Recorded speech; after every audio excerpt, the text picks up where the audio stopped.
Hi and welcome to Easy Spoken English Kanji. இந்த series of வீடியோஸில் நம்ம long sentences quiz பார்த்துட்ருக்கோம். இன்றைக்கி வீடியோலையும் ஒரு இன்ட்ரெஸ்டிங் சென்டென்ஸ் ஸ்ட்ரக்சரில் இருக்கிற லாங் சென்டென்ஸ் குவிஸ் தான் பார்க்க போகிறோம். So without any further delay let's get started.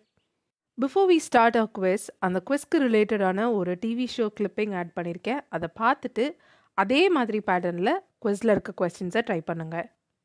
No one who promises big things knows what's going to happen. So அந்த கிளிப்பிங்கில் இருந்த சென்டென்ஸ் இதுதான். No one who promises big things knows what's gonna happen.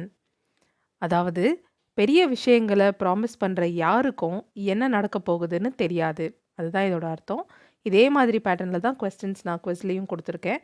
But என்ன டென்ஸில் இருக்குன்றதை பார்த்து அதுக்கேற்ற மாதிரி sentence frame பண்ணுங்கள். Alright, here we get started with our quiz.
Alright, எல்லா கொஸ்டின்ஸையும் ட்ரை பண்ணியிருப்பீங்க. ஃபர்ஸ்ட் கொஸ்டின் என்ன இருந்ததுன்னா, கதைக்களம் இவ்வளவு அதிர்ச்சியாக இருக்கும்னு படத்தை பார்த்த யாரும் எதிர்பார்க்கல. ஸோ ஃபஸ்ட்டு எங்கேருந்து ஸ்டார்ட் பண்ணலான்னா, யாரும் எதிர்பார்க்கல அப்படின்றத வச்சுக்கலாம். No one expected, no one expected. எந்த யாரும், யாரும், நோ ஒன் அப்படின்ற ப்ரொனவுனை டிஸ்கிரைப் பண்ணி ஒரு சென்டென்ஸ் சொல்லியிருக்கோம். ஸோ நவுன் ஆஃப் ப்ரொனவுனை டிஸ்கிரைப் பண்ணி வர சென்டென்ஸ் பேர் என்ன? ஆட்ஜெக்டிவ் க்ளாஸ் சென்டென்சஸ். நோ ஒன், எந்த நோ ஒன்? படத்தை பார்த்த யாரும். No one who saw the movie expected what? என்ன எக்ஸ்பெக்ட் பண்ணலன்னு சொல்கிறோம்? இந்த மாதிரி ஒரு பிளாட் ட்விஸ்ட் இருக்கும். இந்த பிளாட் ட்விஸ்ட் வந்து இவ்வளோ ஷாக்கிங்காக இருக்கும்னு எதிர்பார்க்கல. That the plot twist would be so shocking. No one who saw the movie expected that the plot twist or the storyline, okay, simple words use பண்ணியிருந்தீங்கனாலும் ஓகே தான். That the plot twist would be so shocking. Alright, so இங்கே no ஒன்னை describe பண்ணி வந்திருக்கிற who saw the மூவின்றது adjective clause and expected something. Okay, no one expected something. No ஒன்னை describe பண்ணி ஒரு clause சொல்லியிருக்கோம், அது adjective clauseன்னு தெரியும். எக்ஸ்பெக்டட் சம்திங், அந்த சம்திங் அப்படின்ற ப்ரொனவுனுக்கு பதிலாக, நவுன் ஆர் ப்ரொனவுனுக்கு பதிலாக நம்ம எழுதுகிற சென்டென்ஸ் என்னது? Noun clause sentence. That the plot twist would be so shockingன்றது noun clause sentence. Okay, alright. மேரத்தானில் பார்ட்டிசிபேட் பண்ண யாரும் இவ்வளோ பெரிய கேஷ் ப்ரைஸ் கிடைக்கும்னு நினச்சி பார்த்துருக்க மாட்டாங்க. ஸோ பாஸ்டில் ஒரு விஷயத்த பண்ணியிருக்க மாட்டாங்கன்னு சொல்கிறோம். பாஸ்டில் இந்த மாதிரி ஒரு விஷயத்த அவங்க பண்ணியிருக்க மாட்டாங்க. ஸோ யாரும் நினச்சி பார்த்துருக்க மாட்டாங்க. எப்படி சொல்லலான்னா, no one would have imagined. Okay, யாரும் நினச்சி பார்த்துருக்க மாட்டாங்க. No one would have imagined. எந்த யாரும், யாருமை டிஸ்கிரைப் பண்ணி ஒரு சென்டென்ஸ் சொல்லியிருக்கோம். என்னது அது? No one who participated in the marathon would have imagined. And imagined, எதை இமேஜின் பண்ணியிருக்க மாட்டாங்க? இவ்வளோ பெரிய கேஷ் ப்ரைஸ் கிடைக்கும்னு. That they would get such a huge cash prize. Okay, so ஏன் இந்த எக்ஸாம்பிள்ஸ்லாம் நம்ம would யூஸ் பண்ணிகிட்ருக்கோம், will யூஸ் பண்ணாமல்? பிகாஸ் இந்த ரெண்டு சென்டென்சஸ்மே பாஸ்ட் டென்ஸில் இருக்குது. அதனால will யூஸ் பண்ணாமல் would யூஸ் பண்ணுறோம். No one who participated in the marathon would have imagined that they would get such a huge cash prize. Alright, புரிஞ்சிருக்கும்னு நினைக்கிறேன். நெக்ஸ்ட் எக்ஸாம்பிள் போகலாம். இவ்வளோ புது ஃப்ரெண்ட்ஸ் கிடைப்பாங்கன்னு டீமில் சேர்ந்த யாரும் நினைக்கல. ஸோ யாரும் நினைக்கல, நோ ஒன் தாட். எந்த யாரும்? டீமில் சேர்ந்த யாரும். No one who joined the team thought. டீமில் சேர்ந்த யாரும் நினைக்கல. என்ன நினைக்கல? இவ்வளோ புது ஃப்ரெண்ட்ஸ் உருவாக்குவாங்கன்னு. that they would make so many new friends. No one who joined the team thought that they would make so many new friends. டீமில் சேர்ந்த யாரும் இவ்வளோ புது ஃப்ரெண்ட்ஸ் உருவாக்குவாங்கன்னு, இவ்வளோ புது ஃப்ரெண்ட்ஸ் கிடைப்பாங்கன்னு நினைக்கல.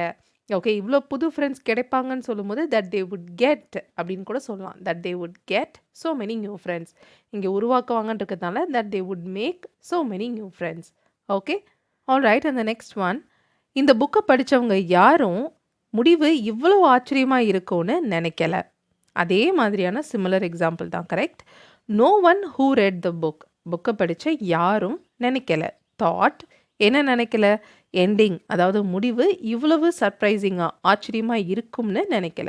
That the ending would be so surprising. No one who read the book thought that the ending would be so surprising. Work ஷாப்பில் கலந்துக்கிற யாருக்கும் சர்டிஃபிகேட் கிடைக்கும்னு தெரியக்கூடாது. ஸோ இத்தனை நேரம் நம்ம பார்த்துட்டு வந்த எக்ஸாம்பிள்ஸ் எல்லாமே பாஸ்ட் டென்ஸில் இருந்தது. இது ஃப்யூச்சர் டென்ஸில் இருக்குது. ஒர்க் ஷாப்பில் கலந்துக்கும் யாருக்கும் சர்டிஃபிகேட் கிடைக்கும் என்று தெரியக்கூடாது. கரெக்டாக? So no one who is attending the workshop. No one who is attending the workshop should know. தெரியக்கூடாது. அதனால் ஷுட் நோ என்ன தெரியக்கூடாது? சர்டிஃபிகேட் கிடைக்கும் என்று.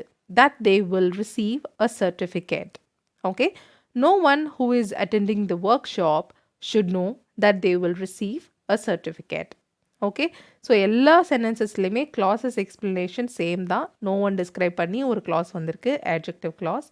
and verb உடைய object expected, should know, thought, imagined இந்த மாதிரியான verbs தான் வருது. அதோடைய object ஒரு noun clause எழுதியிருக்கோம்.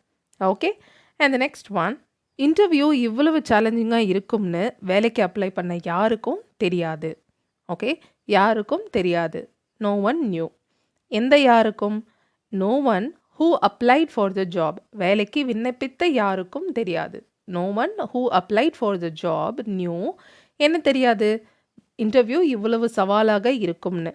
கரெக்டாக? That the interview would be so challenging. No one who applied for the job knew that the interview would be so challenging. வேலைக்கு apply பண்ண யாருக்கும் இன்டர்வியூ இவ்வளோ சேலஞ்சிங்காக இருக்கும்னு தெரியாது. ஓகே. ஸோ இன்றைக்கி வீடியோவில் ஒரே சென்டென்ஸ் பேட்டர்னில் இருக்கிற 3 டென்சஸ்லேயுமே நம்ம சென்டென்சஸ் டிஸ்கஸ் பண்ணியிருக்கோம். டிவி ஷோவிலேருந்து பார்த்த கிளிப்பிங் வந்து ப்ரெசன்ட் டென்ஸில் இருந்தது. அண்ட் மெஜாரிட்டி ஆஃப் த எக்ஸாம்பிள்ஸில் நம்ம பாஸ்ட் டென்ஸ் டிஸ்கஸ் பண்ணோம். அண்ட் ஒரு எக்ஸாம்பிள் ஃப்யூச்சர்லேயும் டிஸ்கஸ் பண்ணோம். அண்ட் ஃப்யூச்சரில் டிஸ்கஸ் பண்ண example no one who is attending the workshop. இதில் ஹூ இஸ் அட்டெண்டிங்கிறது ஃப்யூச்சரை மீன் பண்ணுது. ஒர்க் ஷாப் அட்டன் பண்ணுற யாருக்கும். இன்னும் யாரும் அட்டன் பண்ணல, பட் பண்ண போகிறாங்க. பிகாஸ் அவங்க ரெஜிஸ்டர் பண்ணியிருப்பாங்க, அதனால தான் அவங்களுக்கு சர்டிஃபிகேட் கொடுக்குறாங்க இல்லையா. That's call definite future. Definite ஃப்யூச்சருக்கு நம்ம ப்ரெசன்ட் கண்டினியூஸ் யூஸ் பண்ணலாம். ப்ரெசன்ட் டென்சஸை எப்படி ஃப்யூச்சர் கான்டெக்ட்ஸில் யூஸ் பண்ணுறதுன்னு நான் ஆல்ரெடி ஒரு லெசன் போஸ்ட் பண்ணியிருக்கேன். நீங்கள் இன்னும் அந்த வீடியோ பார்க்கலன்னா மேலே ஐகார்டில் அட்டாச் பண்ணியிருக்கேன், கண்டிப்பாக செக் அவுட் பண்ணி பாருங்கள்.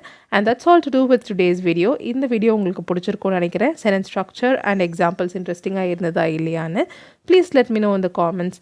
Thank you so much for watching this lesson till the very end. I'll see you all in the next video. Till then, take care and bye.